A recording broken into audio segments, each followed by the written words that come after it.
So why is it crucial that you actually have your own online business? If you're a musician, and also I think a lot of times if you are a content creator, what can normally happen is that you upload your content and you sell your content via other people's platforms.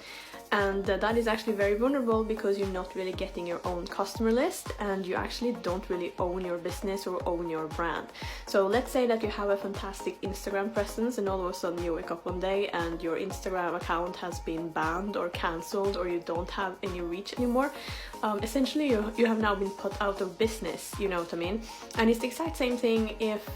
you have a certain amount of success but you don't really own that success because you can't really replicate it, you know what I mean?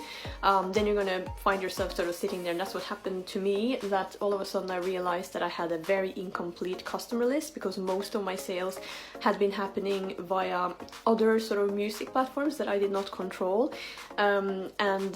I had charted all over the place because I went viral repeatedly on YouTube. However, all of a sudden my YouTube channel sort of changed, and I'm afraid to say you can hear a lot of people talk about this, that you know you have a lot of momentum, a lot of buzz, but then all of a sudden it's like your reach kind of gets reduced, and instantly, you know, what's going to happen is that your earnings take a hit. Okay, so that's not particularly cool, but thankfully what I did is that I started adjusting my business, I started tweaking things, and I then centered everything around my website. I opened up all sorts of different payment methods so that people could use any payment method that they wanted to actually buy my products, and I decided to try to focus as much as possible on something that I could actually control and something that I actually sort of owned, if that makes any sense, and that changed everything for me. Now, of course, I went through a lot of different tweaks and a lot of different steps, and you can read about some of those things in my book, How to Survive as a Musician in the Digital Age. But I'm also planning on creating a course where I actually share all my sales emails and everything with people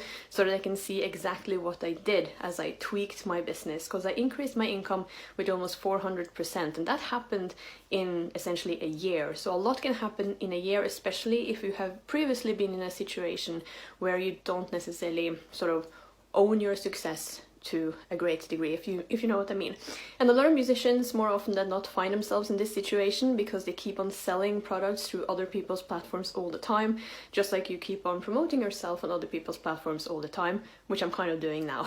So you kind of have to do a combination where, you know, you actually ensure that you have ownership of your success.